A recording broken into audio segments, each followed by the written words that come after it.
दोस्तों, अगर मैं आपको बोलूं कि हमारी अर्थ के सामने एक न्यू चैप्टर आया है तो कहना गलत नहीं होगा। जी हाँ दोस्तों, मैं बात करता हूं एंथ्रोपोसीन एपोज के बारे में। रिसेंटली आप लोगों ने भी देखा होगा, एंथ्रोपोसीन एक इंपॉर्टेंट टॉपिक था हर एक न्यूज में। आखिर क्या है ये एंथ्रोपोसीन? इस वीडियो में आपको एंथ्रोपोसीन रिलेटेड जितने भी इंपॉर्टेंट कंसेप्ट्स हैं, आपको पूरी इंफॉर्मेशन प्रोवाइड करा देंगे। दोस्तों, एंथ्रोपोसीन इपोज को समझने से पहले हम आपको जियोलॉजिकल टाइम स्केल के रिलेटेड इंफॉर्मेशन प्रोवाइड करा देंगे। दोस्तों, आपको पता होगा हमारी अर्थ अप्रोक्सीमेटली 4.5 बिलियन ईयर ओल्ड है। ये जो टाइम है 4.5 बिलियन ईयर का, इसको जियोलॉजिस्ट्स ने डिफरेंट ग्रुप्स में डिवाइड किया है, जैसे इयॉन्स, इरा, पीरियड एंड इपोज। टोटल बात करें तो 4 डिविजन्स में डिवाइड किया है, इयॉन्स, era and impose. In 4 division में जो सबसे लॉन्ग यानी सबसे बड़ा टाइम है उसको हम इयॉन्स कहते हैं। टोटल 4 इंपॉर्टेंट इयॉन्स है। सबसे ओल्डेस्ट जो है उसको हैडीन कहते हैं, उसके बाद आर्कीन्स आता है, उसके बाद प्रोटोजोइक आता है, उसके बाद फेनेरोजोइक एओन आता है।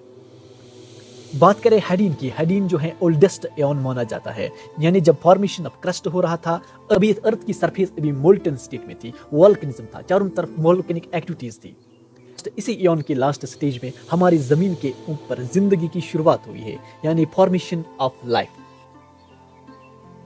दोस्तों, मिलियंस ऑफ इयर्स गुजरने के साथ साथ कुछ छोटे मोटे बदलाव आ गए और हमारी अर्थ एक न्यू फेज में दाखिल होगी, जिसको आर्कीन कहते हैं। यहाँ पर आपको बहुत सारी एल्गी एंड बैक्टीरिया का ओरिजिन मिलेगा।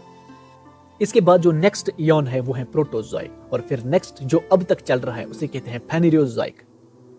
इन सभी इयॉन्स को जियोलॉजिस्ट्स ने डिवाइड किया है। जैसे फेनेरोजोइक इयॉन को हमने 3 एराज में डिवाइड किया है, जैसे पैलियोजोइक एरा, मेसोजोइक एरा और सेनोजोइक एरा।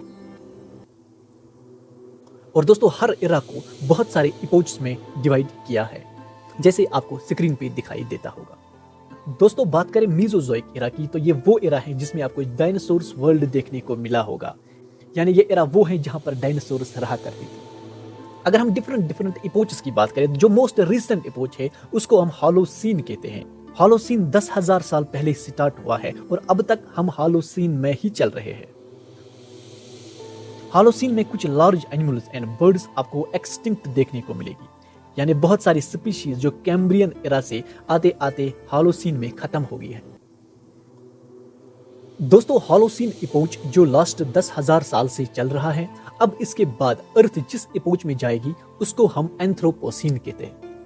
एंथ्रोपोसीन यानी एज ऑफ ह्यूमंस या एज ऑफ डिस्ट्रक्शन भी कहे तो मेरे ख्याल से कुछ गलत नहीं होगा। अभी ऑफिशियली एंथ्रोपोसीन एज डिक्लेयर नहीं की गई। रिसेंटली न्यूज से पता चला है कि एंथ्रोपोजेनिक एक्टिविटीज यानी ह्यूमन एक्टिविटीज से अर्थ पे बहुत ही ज्यादा इंपैक्ट पड़ा है, जैसे ग्रीन हाउस गैस का बढ़ना, ग्लेशियर्स का मेल्ट होना, इंडस्ट्रियल पोल्यूशन, ग्लोबल वार्मिंग। और रिसेंटली साइंटिस्ट्स का यह भी कहना है कि ह्यूमन एक्टिविटीज से अर्थ के रोटेशन पे भी असर पड़ा है। अब ये कैसे पॉसिबल है? दोस्तों, मैं आपको बताऊंगा, जैसे जैसे ग्लोबल वार्मिंग बढ़ती चली जा रही है तो पोल्स पे जितना भी आइस है वो पिघल रहा है, और उसके पिघलने से जो अर्थ का मास है वो सेंटर की तरह इंक्रीज हो रहा है, जिससे अर्थ की रोटेशन पे माइन्यूट असर देखने को मिल रहा है। यानी दोस्तों, जो अब तक बैलेंस मेंटेन थी, वो बैलेंस जो होलोसीन तक एक नेचुरल बैलेंस मानी जाती है, जो मेंटेन थी, एंथ्रोपोजीन इपोच आते ही वो खत्म हो सकती है। दोस्तों, एक कंसेप्ट है मास वेट।